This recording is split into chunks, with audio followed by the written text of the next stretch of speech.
RSB. Último bloque de impacto económico. Te comento que ya está en circulación el número de agosto de la revista Impacto Económico. La nota de tapa a Guillermo Abaca, presidente de la empresa Cedisur, en el segmento económico, el Estado Terminator, la mochila de las pymes, tema de energía relativo al desarrollo del Foro Latinoamericano, turismo, una entrevista muy interesante, el dueño del Hotel Alma del Lago de Bariloche, también liderazgo para los número uno, comercio internacional, marketing, algunos de los temas de la revista Impacto Económico, que también la podés leer en formato digital ingresando a impactoeconómico.com.ar. Un tema que tiene que ver con la caída de los reintegros a las exportaciones de peras y manzanas. En el programa anterior ya habíamos hecho referencia al respecto. La novedad es que en estos días se confirmó la caída en los reintegros, que será del 45%. Y aquí aclarar, los reintegros no son subsidios, es parte del dinero que se les devuelve a los exportadores de peras y manzanas en concepto de lo que pagaron de impuestos internos, una devolución de parte de los muchos impuestos que se pagan.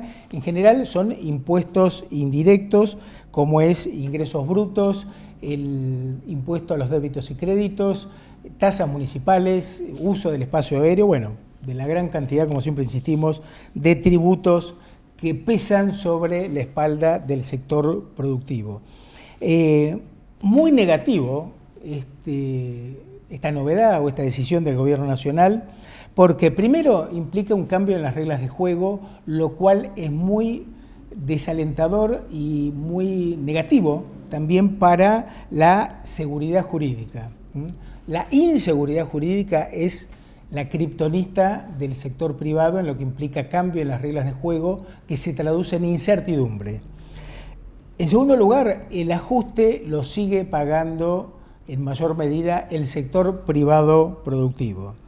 Hace que la fruticultura sea aún menos competitiva, agrava la situación del sector y además es contradictoria esta decisión con la decisión del Gobierno Nacional de reinsertarnos en el mundo, de ganar nuevos mercados, lo cual es muy positivo.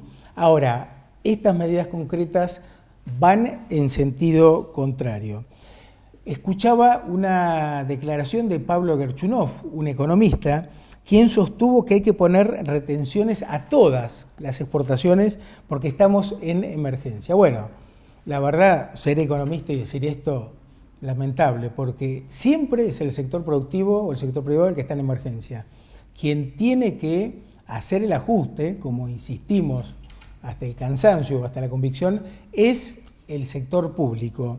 Sí, una buena, leía en el Cronista que se emitió una disposición en el Senado para ajustar gastos de celulares, de vehículos. Bueno, es un granito de arena. Ustedes imagínense lo mucho que se gastará en los distintos entes públicos en materia de viáticos, de asesores, de ñoquis. Por eso acá la tijera tiene que estar en el sector privado a nivel nacional, provincial y municipal. Vamos a compartir otra de las entrevistas que grabamos en el Foro de Líderes Empresariales Región Comahue en el marco del B20. En este caso a Néstor Sibona, un periodista económico referente y columnista del diario La Nación. Señor director. Néstor, un gusto reencontrarnos aquí en Neuquén. La primera consulta tiene que ver con el título de tu último artículo en La Nación, en donde planteas el tema de los cuadernos de la disrupción. ¿Cómo estás viendo toda esta situación? Sí, bueno, yo lo que planteo es que en esos cuadernos de la corrupción, que a su vez son una disrupción, son un hecho disruptivo. Disruptivo es un término que se puso muy de moda en el ambiente empresario, pero siempre con connotaciones positivas, ¿viste? No sé, la tecnología, cómo afecta las actividades empresarias en el empleo, etcétera. También hay disrupciones malas, según qué actitud se tome frente a un cambio importante, una ruptura. Y creo que estas revelaciones, que algunos sospechábamos hace mucho, otros conocían y te las comentaban en voz baja o no las comentaban, a vos te debe haber pasado como a mí, con más de un empresario, abren una oportunidad de empezar a transparentar cosas, como el financiamiento de la política, avanzar en leyes. La ley del arrepentido yo creo que es lo que en estos días ha permitido correr un velo sobre toda esta actividad clandestina, donde yo creo que también, y creo que vale la pena decirlo, se mezclan actos de cohecho, de soborno, de coima y víctimas también, tipos que le dicen si vos querés renovar el contrato o querés cobrar tanto, tenés que ponerte con tanto, y si no tenés instituciones que te respalden, bueno, te transformás en un kamikaze. Y como esto hay un montón de cosas que en la Argentina hay que debatir, y que, bueno, generalmente nosotros reaccionamos frente a las crisis, algunas al menos, ¿no? Yo creo que hubo que tener una dictadura militar para decir, no, esta no es la solución. Yo pensé que con la inflación iba a pasar algo parecido en la Argentina y no pasó, pero también pasa con el sistema electoral, con la lista única, con el hecho de que tenemos un Estado que nos cuesta carísimo y nos da muy poco para lo que nos saca, pero no hay un debate, como si fuera un problema de otros. En la ley del aborto, que fue otro hecho disruptivo, que digamos hace un par de años hubiera sido impensable, este debate que, bueno, terminó dividido en dos bandos, pero creo que la lógica es que no haya terminado y se junten posiciones para buscar puntos intermedios, que es como avanzan las democracias y los países civilizados. La oportunidad la tenemos. También en la Argentina hemos sido especialistas en vez de dar vuelta ese proverbio chino que dice que la crisis es sinónimo, puede ser sinónimo de oportunidad, en darlo vuelta y que transformar oportunidades en crisis. Esperemos que alguna vez empecemos a hacer las miles de reformas que necesita la Argentina en donde se te ocurra. Hablamos de temas de la justicia, los jueces que hoy parecen muy valientes, son los mismos que hace unos años fallaban en contra y viceversa. La verdad que te metes en la educación, en la salud, en lo que es el futuro del empleo.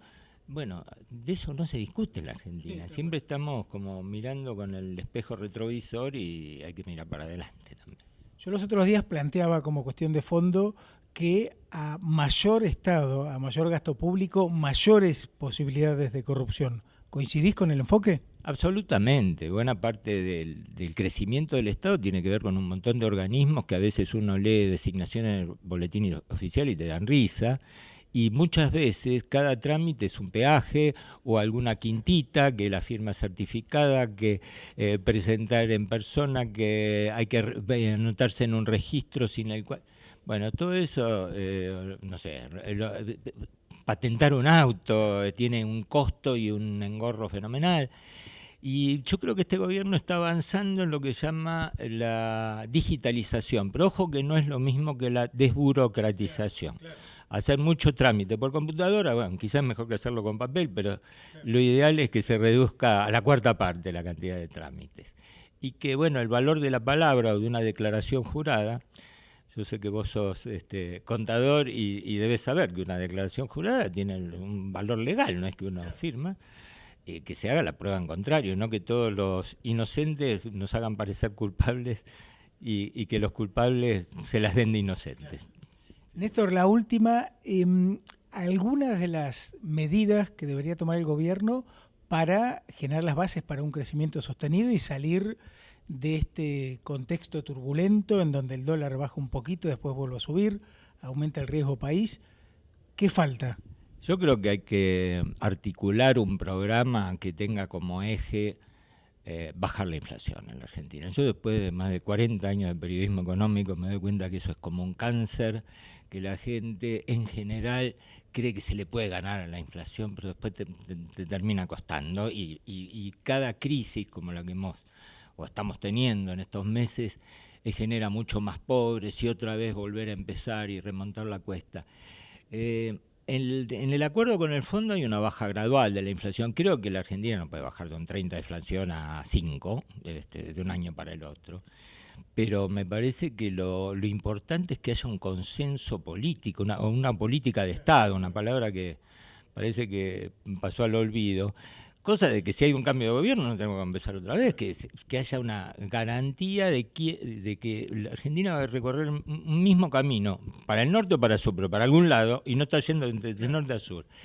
Y la verdad que esto se entronca con otra reforma, que es la reforma política. ¿A quién votamos? Porque generalmente cuando hay estos debates televisados decimos, ¿y este quién lo votó? Y está claro, lo votamos nosotros en una lista sábana que tiene grandes los dos primeros nombres, y me parece que hoy tenés todos los elementos de tecnología y hasta de consenso que hay que saber a quién votamos para que sean representativos, ¿no?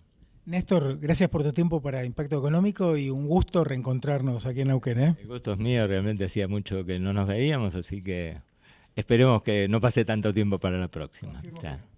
Compartimos la entrevista a Néstor Sibona, periodista económico y columnista del diario La Nación.